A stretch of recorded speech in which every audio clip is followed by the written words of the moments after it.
नमो अरिहंताणं नमो सिद्धाणं नमो आयर्याणं नमो उवज्झायाणं नमो लोये सव्वसाहूणं एषु पंच नमुक्कारो सर्वपावपणासनो मंगलाणं च सव्वेसिं परमं हवै मंगलम्।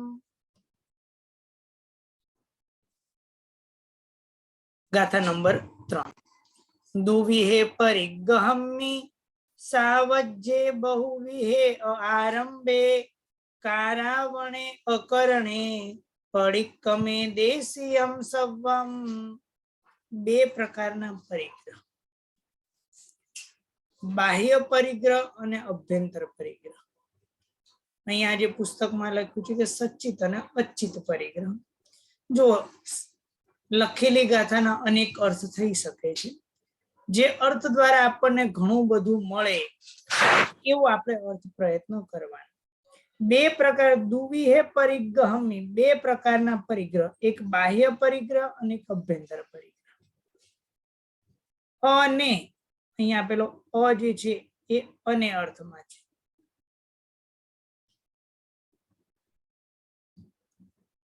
અ એટલે અને અર્થમાં. સાવદ્ય બહુ વિહેય આરંભે, અનેક પ્રકારના આરંભ કર્યા હોય એ વળી આરંભ પણ કેવા લેવાના? સાવદ્ય આરંભ લેવાના.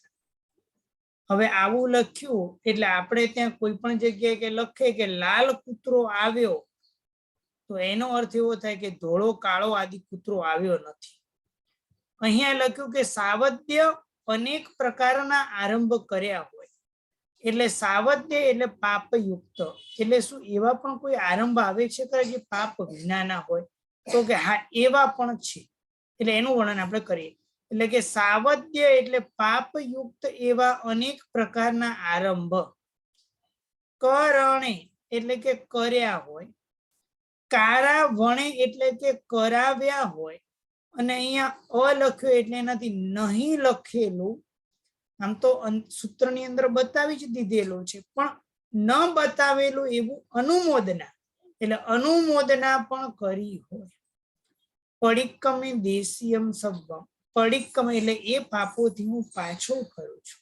દેશીયમ સબ્બમ એટલે કે દિવસ સંબંધી જે કોઈ પણ મેં અતિચાર કર્યો હોય તેનાથી હું પાછો ફરું છું. તો ત્યાં કોઈક વ્યક્તિ એમ કે છે ભાઈ અનુમોદના અંદર લખી જ દેવી હતી. જુઓ, મેં પહેલા પણ કીધું કે આ સૂત્ર છે. સૂત્રની અંદર સૂચન કરવામાં આવે, સૂચનાત સૂત્ર. જેમાં સૂત્રની અંદર સૂચના કરેલી હોય તેને શું કહેવાય? સૂત્ર. એટલે કે ટૂંકમાં જણાવ્યું, બાકી વિસ્તાર એનો થાય. હવે એક એકનું આપણે વિચારણા કરી કે પહેલા નંબરની અંદર આપણને કીધું પરિગ્રહ. પરિગ્રહ કોને કહેવાય? તો કે જે ગ્રહણ કરવું, મૂર્છા ભાવથી, મમત્વ ભાવથી જેને ગ્રહણ કરવું તેને કહેવાય પરિગ્રહ. આમાં પુણ્યશાળીઓ આપણે વિચારણા કરીએ કે આપણે શું પરિગ્રહને ધારણ કરેલું લાગે છે ખરું? શું આપણને કોઈ પદાર્થોમાં મૂર્છા હોય એવું લાગે છે ખરું? શાંત ચિત્તે વંદિતું ભણીએ છે, માત્ર કાનને આનંદ ન આવે, માત્ર કાનને આનંદ જ આવે એટલા પૂરતું ન રાખતા આત્માને કંઈક સ્પર્શે એની પણ વિચારણા કરવી. કઈ રીતે? તો કે અહીંયા જે પણ પરિગ્રહ બતાવ્યા છે, હું મારા જીવનની અંદર પરિગ્રહ બુદ્ધિથી કેટલું ધારણ કરીને બેઠો છું. મમત્વ બુદ્ધિ છે, મને ત્યાં આસક્તિ છે, જરાય એ છૂટતું નથી. ઘરમાં નાનું નાનું નાનું કામ આવશે એમ કરીને કેટલો તો મેં સંગ્રહ કર્યો છે. એટલે આવા તો કઈ ઘણા પરિગ્રહ મેં કર્યા. એટલે આ પરિગ્રહ કયો કીધો? કે બાહ્ય. હવે બાહ્ય પરિગ્રહ જે છે, એ બાહ્ય પરિગ્રહ જે છે કેટલા છે? તો કે બાહ્ય પરિગ્રહ જે છે, આમ સામાન્યથી અતિચારની અંદર આપણે 9 પ્રકારના બોલીએ. ધન કિત્તવતુ, ધન, ધાન્ય, ક્ષેત્ર, વાસ્તુ, સુવર્ણ, કુપ્ય, દ્વિપદ, ચતુષ્પદ, એ પ્રકારને 9 પ્રકારના પરિગ્રહ આપણને કીધા.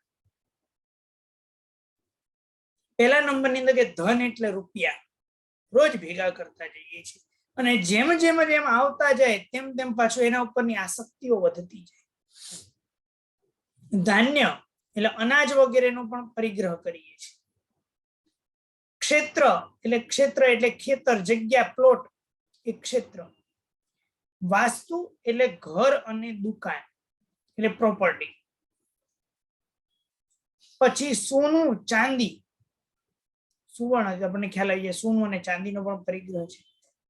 કુપ્ય એટલે એનાથી લેવાનું સોનું ચાંદી સિવાયની અન્ય કોઈ પણ ધાતુઓ, એના સિવાયનું આપણે રાચ એટલે કે ફર્નિચર વગેરે જે છે એ બધું આની અંદર લઈ લેવું.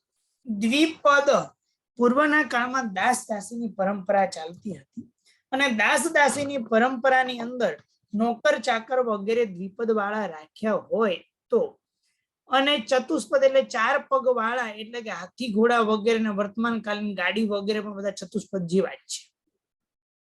એટલે આ બધું રાખ્યું એ બાહ્ય પરિગ્રહ છે અને બાહ્ય પરિગ્રહ ભેગો કર્યો.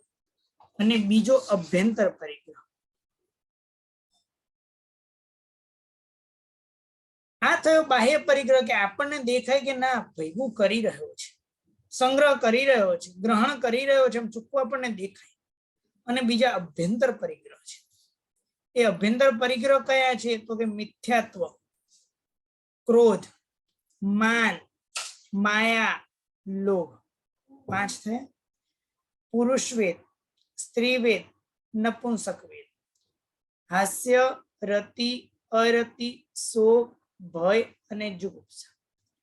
અને આમ કઈ ખ્યાલ ના આવે તો 9 નો કસાય, 4 કસાય એટલે 9 ને 4 13 અને 1 મિથ્યાત્વ. આ અભ્યંતર પરિગ્રહ છે. કેમ? આ અંદર રહેલા છે. એ પરિગ્રહ હોવા છતાં જલ્દી આપણને ખ્યાલ આવે નહીં. તો હવે ફરી પાછા કારણ કે 14 પરિગ્રહ, કારણ આ 14 એ આપણા આત્માનો સ્વભાવ ખરો? તો કે ના. જે આત્માનો સ્વભાવ ન હોય, જે પરભાવ હોય, જે પોતાના સિવાયની પારકી વસ્તુ હોય એ બધું પરિગ્રહ જ કહેવાય. હવે તત્વ દૃષ્ટિથી વિચારણા, કે તત્વના દૃષ્ટિથી વિચારણા કરીએ કે આ પરિગ્રહ મારે કેમ ભેગો નહીં કરવાનો? તો આત્માને પૂછીએ કે ભાઈ આ પરિગ્રહ તને શું સુખ આપશે? ના. આ પરિગ્રહ તો જેમ જેમ હું ભેગો કરતો જાઉં છું તેમ તેમ ઉપાધિ વધતી જાય છે. પેલા નાનું ઘર હતું, સંભાળી શકતો તો, મોટું ઘર વધતું જાય વધતું જાય વધતું જાય, એમ એમ મારી ઉપાધિઓ વધતી જાય.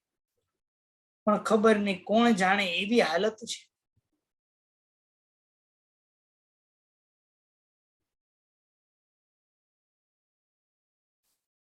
કે અહીંયા શરીર ઉપર પેલો જળો એ લોહી પીતો જાય વધતો જાય અને ઉપરથી એને એમ લાગે હા બહુ મજા આવી રહી છે, પણ પાછળથી ઓલો નીચો વાઈ જાય એ ખ્યાલ આવતો નથી. પ્રભુને પ્રાર્થના કરી કે પ્રભુ મારી પણ હાલત આવી છે, આ પરિગ્રહની અંદર હું મેળવવા માટે એવો તલ્લીન બની જાઉં છું કે મને ધ્યાન જ રહેતું નથી. જ્યારે મળે ત્યારે એમ લાગે બહુ સારું, પણ ખરેખર હું આખો નીચો વાઈ જાઉં છું. આ બાહ્ય પદાર્થો એક પણ મને સુખ આપવા માટે સમર્થ નથી. શું આ બાહ્ય પદાર્થોથી મને શાંતિ, સમાધિ મળશે? તમને અને મને એમ હતું બસ આ એક ઘર બની જાય તો સારું. ઘર બની ગયું. પછી વિચારે હજુ આનાથી એક મોટું ઘર બની જાય તો સારું. એ પણ બની ગયું. બસ હવે એક સરસ પત્ની અને એને છોકરાઓ થઈ જાય તો બહુ સારું. એ થઈ ગયું. ફરી પાછી ઉપાધિ. બસ હવે આ છોકરાને સારો અભ્યાસ થઈ જાય તો સારું. હજુ આગળ ઉપાધિ ચાલી. હવે એના લગ્ન થાય તો એને ત્યાં દીકરા, આમ પડોજણો એક એક એક એક આ પરિગ્રહની અંદર ચાલ્યા જ કરે. આ એક પણ બાહ્ય પદાર્થો શું મને સુખ આપી શકે છે ખરું? તો કે ના. અને જ્યારે મને દુઃખ આવશે ત્યારે એ મને શું અલગથી સુખ આપશે? આ પરિવાર વાળા એ પણ મને શું સુખ આપશે? ના, બાજુમાં જ માત્ર રહેશે. સુખ કે દુઃખ તો મારે સ્વયં જ ભોગવવાનું છે. તો આ બાહ્ય પરિગ્રહ અને અભ્યંતર પરિગ્રહ બે પ્રકારનો. સાવજ્ય બહુ વિહેય આરંભે. સાવજ્ય શબ્દ, એની અંદર શબ્દ જે સાવજ્ય,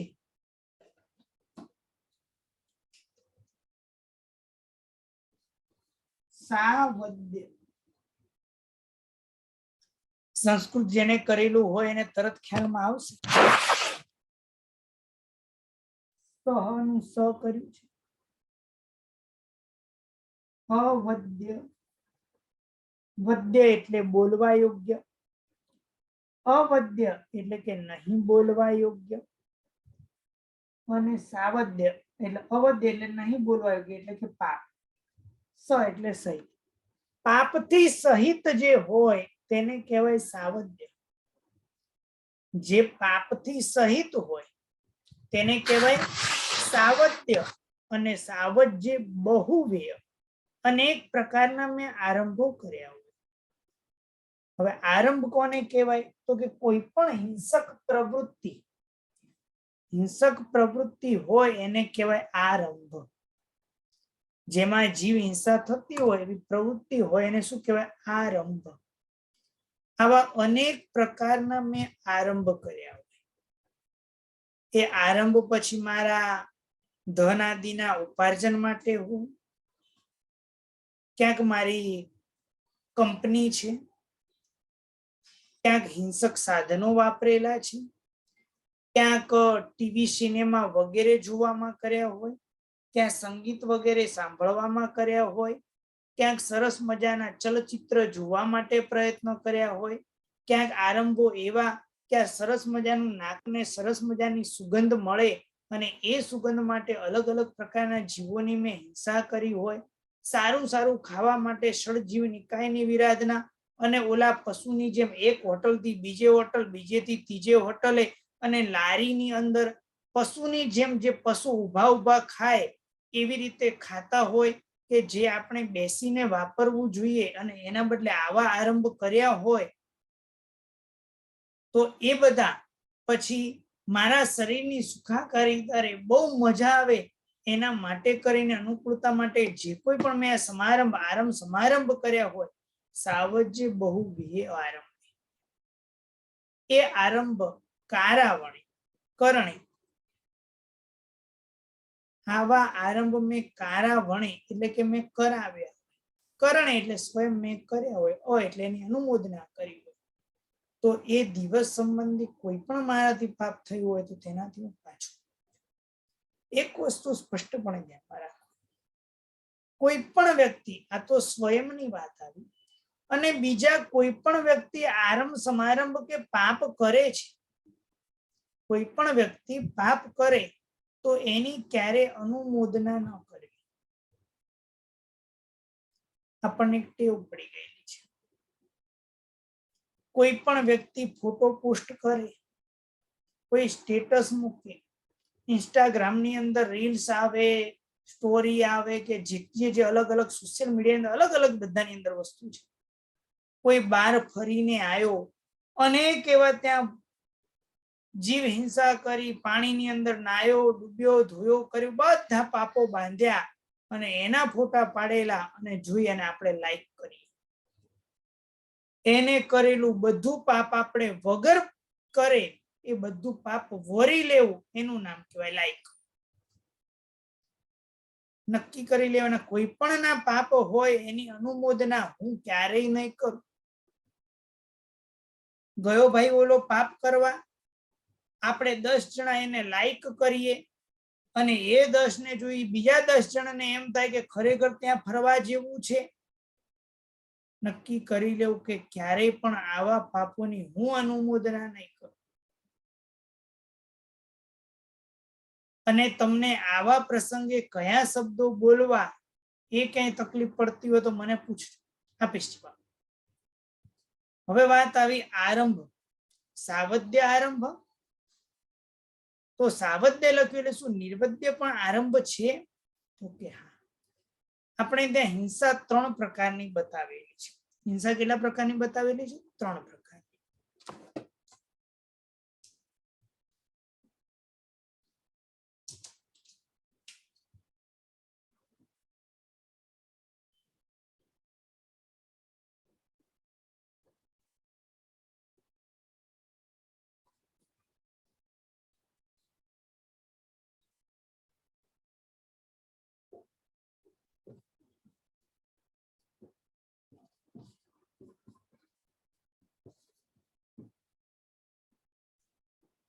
ત્રણ પ્રકારની હિંસા, હેતુ હિંસા, સ્વરૂપ હિંસા અને અનુબંધ હિંસા, આવી ત્રણ પ્રકારની હિંસા બતાવી. એક એકની વિચારણા કરીએ કે કોને હેતુ હિંસા કહેવાય, કોને સ્વરૂપ હિંસા કહેવાય અને કોને અનુબંધ હિંસા કહેવાય. તો હેતુ હિંસા કોને, તો કે દેખીતી રીતે હિંસા હોય પણ ખરી અને ન પણ હોય. પદાર્થને બરાબર સમજ. આ તો એક લઈએ કે પેલા સ્વરૂપ હિંસા સમજીએ. દેખીતી રીતે જીવની હિંસા છે, પણ એ હિંસા દ્વારા સંસારની જે વૃદ્ધિ થાય એ વૃદ્ધિ ન હોય એને કહેવાય સ્વરૂપ હિંસા. હેતુ હિંસા એટલે કે દેખીતી રીતે એમાં હિંસા હોય પણ ખરી અને ન પણ હોય, પણ જે હિંસા જીવને બચાવવાનો પરિણામનો જે અભાવ એ જ્યાં હોય, જ્યાં પ્રમાદ હોય તેને કહેવાય હેતુ હિંસા. અને અનુબંધ હિંસા પરમાત્માની આજ્ઞાનું સંપૂર્ણપણે ઉપેક્ષાનો જે ભાવ કે જે સંસારની વૃદ્ધિ કરાવે, સંસારની પરંપરાનું સર્જન કરે તેને કહેવાય અનુબંધ હિંસા. આ બધું તમે બોલે રાખો, આમાં કોને સમજણ પડી? કાં તો એમ પૂછું કે સમજણ પડવા વાળા કેટલા, ન સમજણ પડવા વાળા કેટલા? હા, મને કહેજો ન સમજણ પડવા વાળી મારી સંખ્યા વધારે મળશે. બરાબર ને? હું સમજુ છું. કંઈક સહેલી ભાષામાં સમજાવો. અમે કઈ આટલી અપેક્ષા રાખી નહોતી કે આટલી અઘરી ભાષા હશે. કંઈક સરળ ભાષામાં સમજાય એવું કંઈક કહો તો. સરળ ભાષા પહેલા લઈએ સ્વરૂપ હિંસા. સ્વરૂપ હિંસા એટલે શું? જેમાં દેખીતી દૃષ્ટિએ વ્યવહારથી હિંસા દેખાતી હોય, બાકી તાત્વિક રીતે એમાં કોઈ હિંસા હોય નહીં. ઉદાહરણ તરીકે એક સમજીએ. જીવ વધે તે સ્વરૂપ. દેખીતી દૃષ્ટિએ ઉપલક છલ્લી દૃષ્ટિએથી જીવ હિંસા દેખાય છે, પણ એ જીવ હિંસા જે થઈ રહી છે એમાં જીવને મારવાનું પરિણામ જરાય ના હોય, જીવને બચાવવાનું પરિણામ જાગૃત હોય, અને એ પ્રવૃત્તિ કદાચ કરી હોય તો આત્મ કલ્યાણને માટે, મોક્ષ માટે, નિર્જરા માટે, શુભ ભાવની વૃદ્ધિ કરવા માટે પ્રભુની આજ્ઞા મુજબની પ્રવૃત્તિ હોય, અને એમાં કોઈ જીવ હિંસા થઈ જાય તો તેને કહેવાય સ્વરૂપ હિંસા. એટલે કે તેમાં વાસ્તવિક હિંસા નથી, સ્વરૂપથી હિંસા છે. અમને તો ઉદાહરણ વગર ખબર ન પડે. ઉદાહરણ તરીકે કોઈ સાધુ ભગવંત કે સાધ્વીજી ભગવંતને કોઈ કર્મોદયના કારણે બીમારી આવી છે. હવે બીમારી આવ્યા પછી બીમારી યથા ઉચિત કંઈક એની બીમારીનું ઈલાજ કરવાનો છે, અને ઈલાજ કરતા ખબર પડી કે ઈલાજની અંદર ઓપરેશન કરાવવું પડશે. પુણ્યશાળી આપને પૂછું કે ઓપરેશન કરાવો તો પાપ લાગે કે ન લાગે?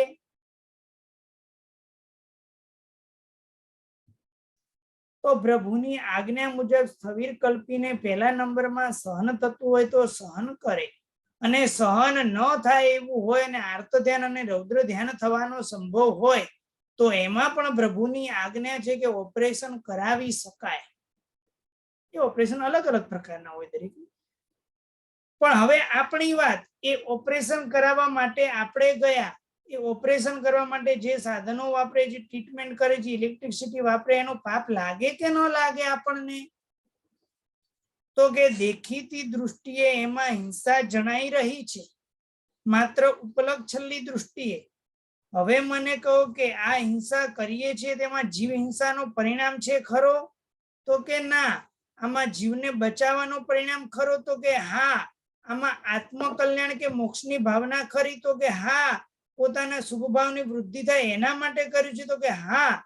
તો આવી હિંસાને કઈ હિંસા કહેવાય? સ્વરૂપ હિંસા.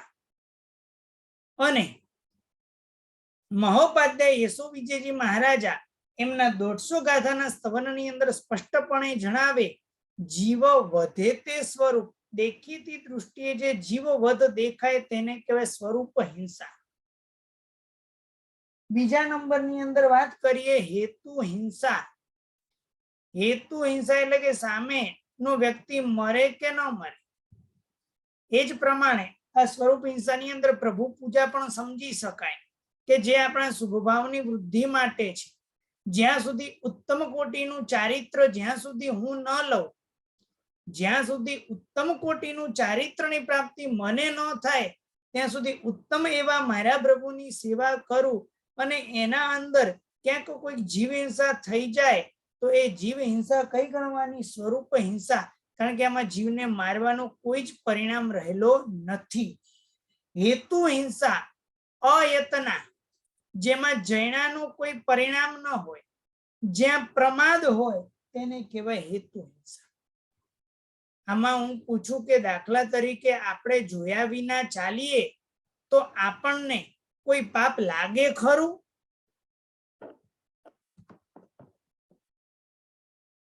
જોયા વિના ચાલીએ અને એક પણ જીવ મરે નહીં તો પાપ લાગે ખરું?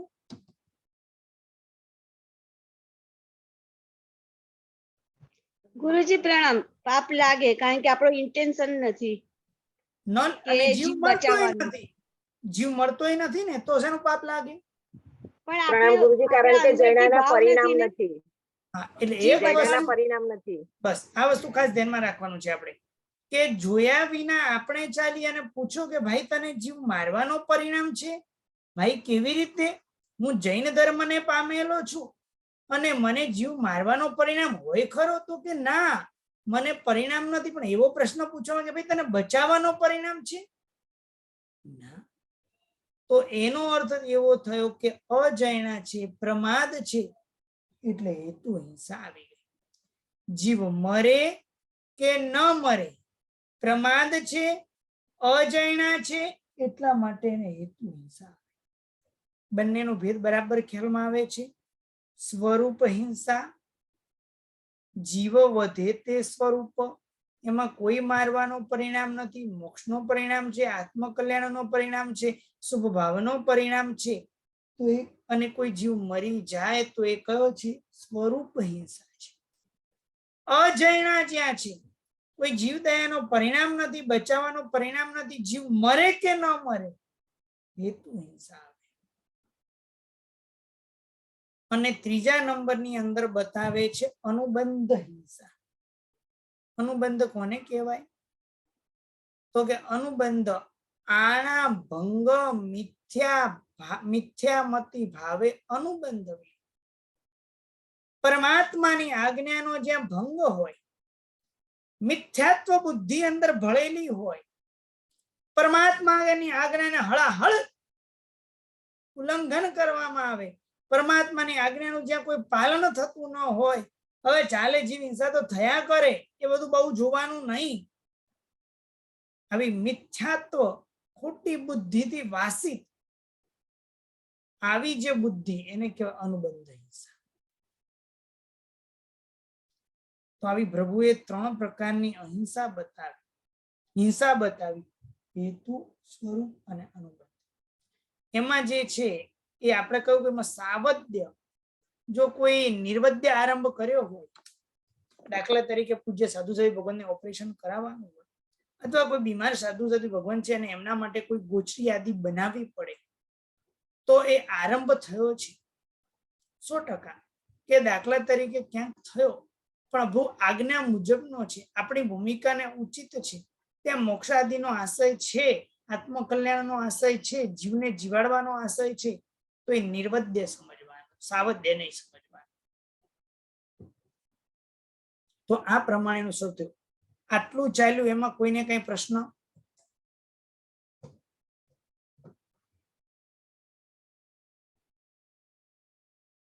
પ્રણામ ગુરુજી.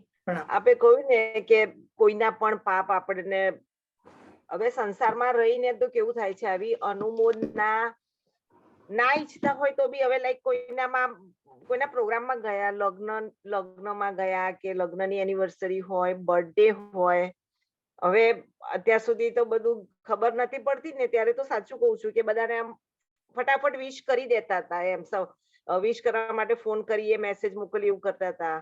પણ સમજ્યા પછી હવે એવું લાગે છે કે આવા બધા પ્રસંગોમાં જવાનું થાય તો પણ આપણા આત્માનું અહિત ના થાય એ રીતે કેવી રીતે આપણે, કારણ કે વ્યવહારિક રીતે જવું પડતું હોય છે. સંસારમાં રહ્યા છીએ એવું સત્વ હજુ જાગ્યું નથી કે પ્રભુના પંથે ચાલ્યા જઈએ. બરાબર. જો એ ચાલી જઈએ તો બધા પાપોથી મુક્ત થઈ જઈએ છીએ. પણ હવે સંસારમાં રહ્યા છીએ અને આ પાપો કરવા પડે છે તો એમાં વિવેક બુદ્ધિ જાગૃત દશા રાખવી. હવે કઈ રીતે? ઉદાહરણ તરીકે જન્મ છે તો ત્યાં શબ્દ આપી આરોગ્ય બોહી લાભ.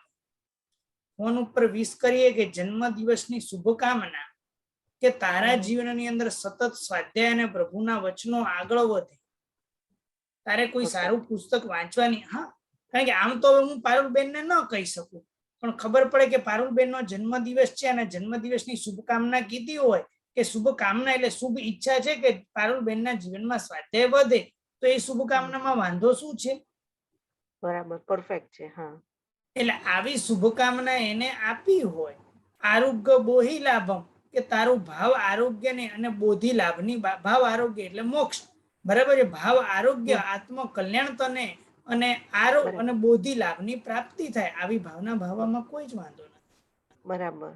અને કદાચ કોઈકને એનિવર્સરી હોય અને વ્યવહારમાં રહ્યા છીએ, આપણે એનિવર્સરી હોય તો દર વખતે ફોન આપણને કરતો હોય ને એની એનિવર્સરી આપણે યાદ ન કરી, અરે ભાઈ તારે આજે લગ્નના આટલા જીવન પસાર થયા, તો કંઈક એવું આપણે થઈ શકે ખરું કે રોજ અડધો કલાક કોઈક સારું પુસ્તક અથવા સારી પ્રવૃત્તિ એવું ચાલુ થઈ શકે ખરું?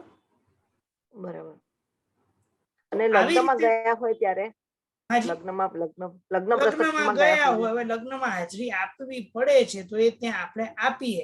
અને હવે ચાંદલો આપવો પડે, કારણ કે આમ તો ચાંદલો આપવાનું કારણો અનેક કારણો છે કે એક વ્યવસ્થા છે, પણ આટલું આપણે વિચારવાનું કે એ અનેક પત્નીનો ત્યાગ કરી અને એક પત્નીત્વની અંદર ગૂંથાઈ રહ્યો છે. જગતની બધી સ્ત્રીઓનો ત્યાગ કરી અને એક સ્ત્રીના અંદર એટલામાં સંતોષ એને ધારણ કર્યો છે અને એના એ ત્યાગનું આ કવર છે, એવા આપણા ભાવને મનાવવાનું. બરાબર. અને વાસ્તા માટે તો આપણે પહેલા કોઈ લેક્ચરમાં જણાવ્યું હતું. અને ઘર આદિ કોઈકના ઘરે ગયા હોય અને એનું આખું ઘર બતાવે, અરે શું સરસ જોરદાર બનાવ્યું, આવું આપણે બોલીએ તો આપણને તો કર્મ બંધ, એને બધું વિરાધના કરી બધી આપણા માથે આવે. તો ત્યાં એવો શબ્દ આપણે પ્રયોગ કરીએ. હવે પહેલા નંબરમાં તો બોલવું નહીં, પણ તકલીફ ત્યાં છે કે જ્યાં સુધી એના ઘરના વખાણ ન કરો ત્યાં સુધી ઓલો બોલવાનું બંધ ના કરે. આપણે ઘણી મહેનત કરી હો. આવો જવાબ બોલે એ નહીં થાય કે અમારું કંઈક સાંભળ્યું એને. બરાબર. અને આપણે જે ગિફ્ટ આપીએ એમાં શું ભાવ રાખવાનો? લાઈક ગિફ્ટ આપીએ એમાં તો એવું રાખવાનું કે બને ત્યાં સુધી ગિફ્ટ છે ને હિંસક ગિફ્ટો નહીં આપે. એટલે તો શું આપવું યોગ્ય, શું આપવું યોગ્ય અને ભાવ શું રાખવો? આપણી છાપ પડી જાય તો ચાલે કે આ પુસ્તક જ આલશે અને આપણે ત્યાં એ પુસ્તક આપશે તો કોઈ વાંધો, આપણી છાપ પડી જાય તો કોઈ વાંધો નહીં. અમારે હતા અમારા શાળાને દુકાનનું વાસ્તુ, એટલે ગિફ્ટ લઈને ખબર હતી મને, જેવું મેં ગિફ્ટ આપીને તરત એને કહી દીધું કે હા મને ખબર પડી ગઈ કે ભાઈ આ પુસ્તક જ હશે. એટલે આપણે એવી છાપ જ ઉભી કરે આનું આ જ ગિફ્ટ આવશે, કોઈ વાંધો નહીં, સારું છે, શું વાંધો છે. સર પ્રણામ. સર એક તો આ અનુબંધ હિંસા છે ને એમાં સમજ ન પડી. અનુબંધ એટલે હિંસા કરે છે, હિંસા કરતી વખતે ઉપર એને માને. સર એક મિનિટ, હિંસા કરે છે એનો મતલબ હિંસા કરી રહ્યો છે, હિંસા કરી રહ્યો છે અને ઉપરથી એને મને સારી છે, કરવી જ જોઈએ, હિંસા તો કરાય, કોઈ જ વાંધો નથી. એ હિંસા તો થઈ, એની સાથે અનુબંધ પડે કે આ હિંસાની એને પરંપરા ચાલશે. અને કેવા અચ્છા સર, તો આપણે ઘરમાં પેસ્ટ કંટ્રોલ કરાવીએ છીએ પણ એક હિંસામાં જ ગણાય ને? છે એટલે પેસ્ટ કંટ્રોલ પહેલા નંબરમાં તો ઘર એવી ભૂમિકા, ઘરની અંદર ન થાય એવી જગ્યાએ રહેવું, અને એવી જગ્યા હોય તો પહેલેથી જ આપણે સાવધાની રાખી દેવી કે પહેલેથી હવે જો વાપરવું પડે તો પહેલેથી વાપરી દેવી કે જેના કારણે એ થયા પછી હિંસા ન કરવી પડે. પહેલેથી ના, પણ એને હવે દવા વગેરે જે છે એ પાપ ખરું, પણ પાછળથી હા. વધારે પાપ ન લાગે એના માટે પહેલેથી પ્રયોગ કરી દેવો કે જેના કારણે પણ- પાછળથી એ વિરાધનાનું પાપ ન લાગે. પણ સર થઈ ગયું હોય ને પછી એને સાફ થઈ કરીને ગયું હોય, પછી આ થઈ ગયું હોય તેમાં કેટલાક એવા પેસ્ટ કંટ્રોલ વાળા હોય છે, એ એમ કે છે કે અમે પેલી બધી લઈ લેશું અને પછી અમે દવા લગાવશું. એવા લોકો હોય છે, એને શોધવા પડે, એનો થોડો ચાર્જ વધારે આપવો પડે, તો એવા શોધો તો મળી જાય. પણ સર એમાં હિંસાનું પાપ તો લાગે ને એ થોડું તો લાગે જ ને, પણ ઓલી સાવ મારી નાખો એના કરતા ઓછું પાપ. અને પછી સર એનું પ્રાયશ્ચિત આપણે ગુરુદેવને હા, પૂછવું. એ ગુરુદેવ પાસે પ્રાયશ્ચિત સ્વીકારવાનું. જી સર, પ્રણામ. હિનલભાઈ. પ્રણામ સર. બે પ્રશ્ન હતા. એક તો જૈનાપૂર્વક જો ન ચાલો તો એ પ્રભુની આજ્ઞાનો આમ તો ભંગ કહેવાય, હા, કહી શકાય. તો પછી એ હેતુ હિંસામાં આવે કે અનુબંધ હિંસામાં આવે? જો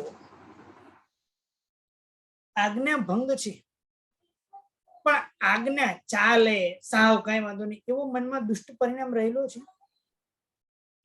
મોટા ભાગે પ્રભુની આજ્ઞા કાંઈ ના હોય, બધું બહુ ચિંતા નહીં કરે, બધું થયા કરે, એવો પરિણામ છે કે એવું સાધુ ભગવાન જેવો હું કોઈ અહોભાગ્ય કાં તો એવો હું અપ્રમાદી નથી કે જોઈને ચાલું, એ મારી ભૂલ છે, એવો મનનો પરિણામ છે.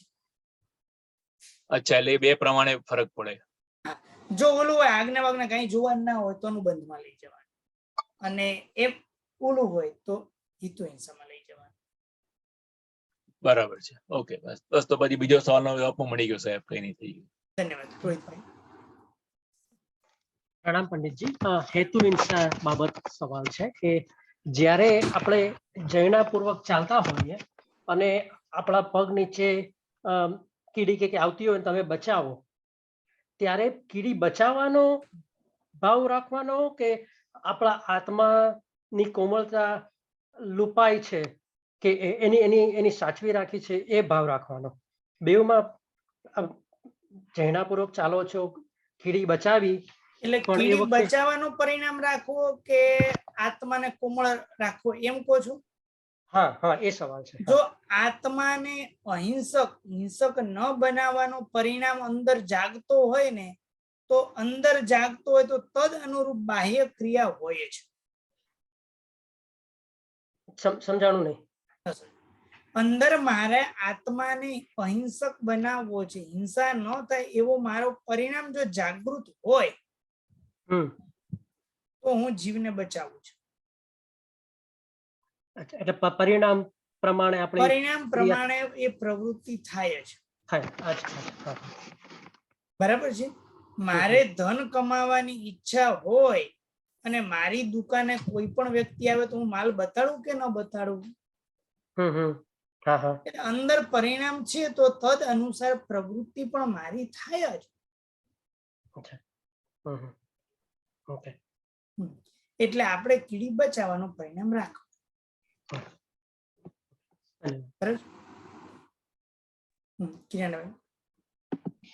પ્રણામ. માઇક્રોફોન પર ચાલુ કરજો. હા, પ્રણામ સર. આપણે અભ્યંતર પરિગ્રહમાં જે મિથ્યાત્વ અને બીજા જે નવ કસાય અને 4 કસાય, હા, તો એ બધા આપણા પોતાના પુરુષાર્થથી ટોટલી જઈ શકે ખરા? 100% જઈ શકે. એના માટે આપણે ક્ષપક શ્રેણી માંડવી પડે, પણ એ અત્યારમાં તો એ ભૂમિકા આપણી નથી. પણ અત્યારમાં યથાયોગ્ય એ કસાયો જે છે, 9 કસાયો છે, એને યથાયોગ્ય નબળા પાડવા માટે ખાસ પ્રયત્ન કરવા. બરાબર.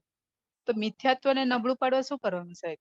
મિથ્યાત્વને નબળું કરવા માટે સતત જીનવાણી શ્રવણ કરવાની. ઓકે.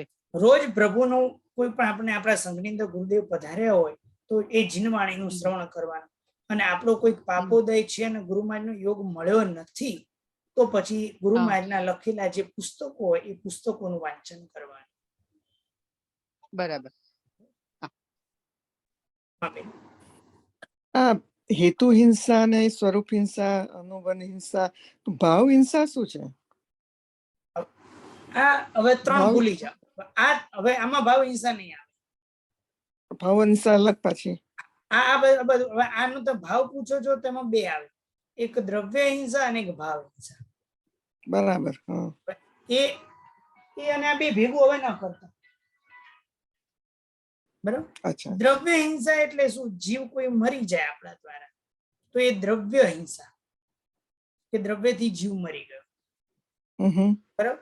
પણ એ જીવને મારવાનો મારો કોઈ એ દ્રવ્યથી, પણ મારવાનો કોઈ પરિણામ નહોતો અને જીવ મરી ગયો છે મારાથી, તો એને દ્રવ્ય હિંસા કહેવાય. અને ભાવ હિંસા એટલે શું? મારે કોઈ જીવને મારવાનો પરિણામ હતો અને જીવ મરે કે ના મરે એને મને કહેવાય ભાવ હિંસા. બરાબર. તો આપણે શાક સમારીએ એ વખતે આપણને એવું તો નથી હોતું કે એને મારવું છે? મારું છે નહીં, પણ હવે બીજો પ્રશ્ન પૂછું, બચાવવું છું એવો પરિણામ ખરો? આપણે સમારીએ જ છે તો પછી હું પૂછું, નહીં, આ જીવને બચાવવાનો પરિણામ ખરો? હાજી, બીયા હોય ને બધાને સાચવીને બહાર કાઢી લે. હું બીજો પ્રશ્ન પૂછું હેમાબેન. હા બોલો. આપણે દાખલા તરીકે કોઈ જગ્યાએ ફાઇન ભરવાનો આવ્યો હોય તો ફાઇન સુખથી આપીએ કે આપવો પડે છે માટે આપીએ? આપવો પડે છે માટે આપીએ. શાક સુધારીએ, મારે સુધારવું પડે છે એટલે સુધારવું કે ખુશીથી સુધારીએ છીએ? કંટાળો આવે, જો કંટાળો આવે છે શાક સુધારવાની વાત નથી કરતો. ના. મારા માથે ક્યાં પાપ ઝીંકાણું, ક્યાં સંસારની અંદર એ પ્રભુએ બતાવેલો માર્ગ મેં ન સ્વીકાર્યો અને આ અહીંયા સંસારમાં પડે, રોજ સવાર પડે અને મારે આ વિરાધના કરવી પડે, આવો વિચાર જાગે છે ખરો આપણને? એમને પ્રશ્ન પૂછતો હોય, આત્માને જ પૂછવાનું છે કે ભાઈ આખા દિવસમાં આવો કોઈ પરિણામ જાગે છે ખરું? ક્યારે એ સર્વવીરતી યાદ આવે છે ખરી શાક સુધારતા? કે મને સર્વવીરતી ક્યારે મળે કે હું આ વિરાધના પાપોથી અટકું? બરાબર. એવું તો યાદ આવતું જ નથી. તો સમજવું પડે કે આ બધું હજુ આપણને કઈ સમજાતું નથી ને નેમ ક્રિયા કરી રાખી છે. તો એ संगीतबेन प्रणाम। मेरा ये 2 क्वेश्चन है सर। अभी घर में जाले वगैरह हो जाए, कॉकरोच वगैरह हो जाए तो वो अब लेने ही पड़ते हैं ना, तो वो किस हिसाब? मैं बहनों को पूछूं, बहनों का कर्तव्य क्या है? घर पे मकड़े के जाले हो जाते हैं, हम हर 15 दिन पे घर पे जहां जहां मकड़े के जाले होने की संभावना है वहां हर 15 दिन हम साफ करते रहते, तो वो क्या है? घर पे जहां दोपहर का टाइम रहता है तो बारी की हवा खोल देनी है कि जिसके कारण घर में कीड़ी मकोड़े बंदे न हो, वो ध्यान रखना, इसके लिए बारी खुली रखना, अंदर तड़का आना चाहिए, वो सब ध्यान रखना है या नहीं रखना है? यानी हमारे घर पे जितने भी वो धान्य अनाज कठोल है उनको थोड़े थोड़े समय पे है इसको तड़का देना है तो तड़का देना है, इसमें कोई पारा डालना है तो पारे की ढेपली डालना, वो सब जैना करना है, वो सब किया हुआ है, बाद में हुआ है कि ऐसे ही प्रमाद के कारण हो जाता है? नहीं वो सब करते ही है तो भी हो जाते हैं कभी कभार। हाँ, जो हो देखो, हाँ तो देखो जितनी और जैना जैना जैना करते जाओ, यदि हो गए हैं तो उसको जैना पूर्वक लेके योग्य जगह रख देना है कि वो मर ना जाए। और एक प्रश्न है गुरुजी, अभी हम लोग शादी में वगैरह जाते हैं, किसी ने शादी लॉन में या गार्डन में वैसी जगह में रख दी, अभी नीचे इतनी घास रहती है, नहीं चाहते हुए भी हमको उस पे चलना ही पड़ता है। उनको बोल देने का, हम एक समाज में आज एक आवाज उठाना चाहिए। भी बहुत सारे समाज में ऐसा आवाज उठाया हुआ है कि लॉन वाले जहाँ है हम अब वहां नहीं जाते।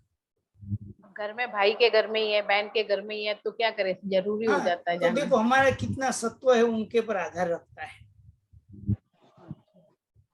कि भाई हमारा इतना सत्व, बहुत सारे ऐसे लोग हैं कि जो सत्वशाली है कि नहीं जाएंगे तो नहीं जाएंगे, हमारे यहाँ नहीं आएंगे, दूसरा क्या। धन्यवाद ज्ञान भाई।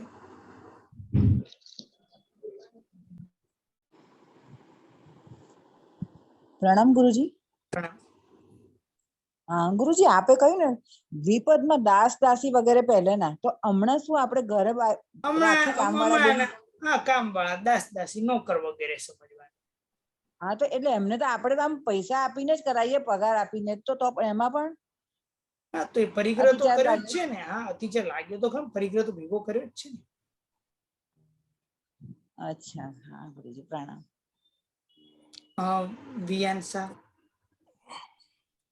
હા આવી ગઈ ગુરુજી. આવી ગયો. હેમાબેન આપણે 9 કસાય કીધા એમાં સ્ત્રી વેદ, પુરુષ વેદ ને નપુંસક વેદ છે, એમાં તો આપણો કોઈ કંટ્રોલ ના રહે ને. ના, એમાં what can we do? એને કંટ્રોલ ન રહે, એને ધીરે ધીરે પોતે ભાવને કેળવતા જાય, શાસ્ત્રમાં બતાવેલા એવા શ્લોકો વગેરેનું અધ્યયન કરતા જાય, 12 ભાવનાઓથી આત્મા ભાવિત થતો જાય, તો આત્મા એ પાપોથી મુક્ત બને. એટલે કોઈ વેદ જ ધારણ ના કરે એમ. હા, એ વેદ ધારણ, એમ તો 9મા ગુંઠાણા પછી વેદ જતો રહે છે, પણ ત્યાં સુધી પણ જે વેદના તીવ્ર જે આવેગો છે એને તો અટકાવી શકે. જી. પારુલબેન પ્રણામ ગુરુજી. એટલે પરિગ્રહના નિયમ જે લઈએ ને ધારીએ તો આપણે અત્યારે ચતુષ્પદ તો રાખતા નથી. દ્વિપદ એટલે આમ હવે દાસી રીતે આ તો અહીંયા સામાન્ય વાત કરી છે. આના જે પરિગ્રહ કઈ રીતે ધારવાના જે છે ને એ આગળ ધણધન કિત્તવત્થમાં સમજાવવાનું છે. દરેક એક વ્રતો જે છે ને વિસ્તારથી કરવાનું છે આપણે. બરાબર. અત્યારે ખાલી મેં એક વ્રત આવશે ને એટલે એક વ્રતનું આખું સ્વરૂપ, મારે 12 વ્રત કઈ રીતે લેવાના એ આખું સ્વરૂપ આપણે સમજીશું. ઓકે, સરસ. નીતિનભાઈ સરસ. પ્રણામ ગુરુજી. આપે કહ્યું એ પ્રમાણે જૈના પૂર્વક બધી આપણી પ્રવૃત્તિ કરીએ, જેટલી આપણને ખબર છે કે આમાં અહિંસા થાય છે એ બધું આપણે ધ્યાન રાખવા ઉપરાંત અમુક પ્રવૃત્તિ એવી છે કે જે આપણને ખબર નથી હોતી, અનર્થદંડ કહેવાય, એવી રીતે આપણને ખબર જ નથી હોતી કે આમાં હિંસા થાય. તો આપ અમને ધ્યાનમાં લાવો કે આવી કઈ ક્રિયા જે અમે એવોઇડ કરી શકીએ, જે અમને ધ્યાનમાં નથી કે આનાથી હિંસા થાય. બરાબર. એ આપણે પહેલા વ્રતની અંદર આવશે કે હિંસાઓ કેટલા પ્રકારની હિંસાઓ છે. એ હિંસામાંથી કેવી હિંસાઓ છે કે જે આપણે સામાન્યથી છોડી શકીએ એમ છે, કેવી હિંસા છે કે જે આપણે છોડી શકતા નથી. તો એમાં આત્માની વખતે કયો પરિણામ કેળવવું, એ વખતે ચિત્તનું ઘડતર શું કરવું, એ આપણે એની વિચારણા કરવાની આવશે. બરાબર. જો આપણે ચિત્તને ઘડતરની વાત છે કે આ પરિગ્રહ જે છે. હા, રીટાબેન પ્રશ્ન લઈ લો પછી લઈ લો. ગુરુજી પ્રણામ. આપણે અમને એક બેનને કહ્યું કે વેદને દૂર કરવા માટે આપણે શ્લોકનું પઠન કરવાનું. શ્લોકનું એ કયા શ્લોક જણાવશો? વૈરાગ્યના શ્લોકો છે. વૈરાગ્ય શતક આપણે કરાવેલું, એના દ્વારા પોતાને ભાવના ભાવવામાં આવે તો એનાથી ઘટી શકે છે. બીજું અધ્યાત્મ કલ્પદ્રુમ, એની અંદર પણ સરસ મજાના બધાના આપણે કહેવાય ને કે મમતા એ તરફનું આકર્ષણ એ ઘટાડે એવી સરસ મજાના બધા અંદર શ્લોકો આપેલા છે. અધ્યાત્મ કલ્પદ્રુમ. હવે આ પરિગ્રહ છે, એ પરિગ્રહને વિશે વિચારણા કરવાની કે આ બધો પરિગ્રહ જે છે આ શું જળ પદાર્થો મને સુખ આપી શકે? તો ખાલી મારી મનની ઈચ્છાઓ થઈ અને એ ઈચ્છા મારી પૂરી થઈ જાય અને મને એમ લાગે કે ઓહો આના દ્વારા હું સુખી થયું. અને બીજું આ સંગ્રહ પરિગ્રહ ભેગો કરતા જે સંગ્રહ કરવાથી ક્યારે લોકપ્રિય બનાતું નથી. ક્યારે કોઈ પણ વ્યક્તિ સંગ્રહ કરવાથી પૈસાદાર હોય એનાથી લોકપ્રિય ન બને, પણ લોકપ્રિય જે છે ઉદારતા, એ આપવા દ્વારા ઉદાર ગુણના કારણે લોકપ્રિય બને. સજ્જન પુરુષો આપી અને લોકપ્રિય બને છે. અને ઓલો મમ્મણ શેઠ ભેગું કર્યું અને ભેગું કરેલું નરકનું કારણ બને. એ યાદ કરીએ આનંદ શ્રાવક પ્રભુની દેશના પહેલી વખત એટલે કે દેશના અંદર પરિગ્રહનું સ્વરૂપ સાંભળ્યું અને પરિગ્રહ તરત ને તરત ધારણ કર્યો કે મારી પાસે હવે જે છે એનાથી આગળ વધારવું નથી. એ ધન્યવાદને પાત્ર છે આનંદ વગેરે શ્રાવકોને કે પ્રભુનું દેશના સાંભળી કે આ પરિગ્રહ જે છે એ અનર્થકારી છે અને હવે મારી પાસે જેટલું છે એનાથી થોડુંક પણ વધારવું નથી. તમે કે હું જો પરિગ્રહ લઈએ ને તો આજે આપણી પાસે જેટલું છે એના કરતા ગુણ્યા 100 એટલું પરિગ્રહ ધારતા હોઈએ છીએ. જ્યારે આનંદ શ્રાવકાદી હતા ત્યાં અટકી ગયા. એ યાદ કરીએ ધન્નાશાલી ધન્નાની વાત કરીએ, શાલિભદ્રને વાત કરીએ, એ ગજસુકુમાર મેઘમુનિ કે આવા હતા કે આવી ધન સંપત્તિ બધું છોડી અને એમને પણ સર્વવીરતીનો સ્વીકાર કર્યો છે. અને આ પરિગ્રહ જે છે એ મારા આત્માને નુકસાન કરનારું છે. આ પરિગ્રહ જે છે મને માનસિક એ મને ત્રાસ ઉપજાવે છે. આવી રીતે વિચારણા કરી અને આપણે આ બધા પાપોથી અટકીએ અને પ્રભુને પ્રાર્થના કરીએ કે આ પરિગ્રહ પ્રત્યેની મારી જે પ્રીતિ જે છે, પરિગ્રહ પ્રત્યેની મારી જે લાગણી છે, એનાથી મને છુટકારો અપાવો. એ જ પવિત્ર પ્રભુને પ્રાર્થના કરીએ. જીના આજ્ઞા વિરુદ્ધ કાંઈ પણ બોલાઈ ગયું તો ઈચ્છામિ દુક્કડમ. સર્વ મંગલ માંગલ્યમ સર્વ કલ્યાણ કારણમ પ્રધાનમ સર્વ ધર્માણમ જૈનમ જયતિ શાસનમ.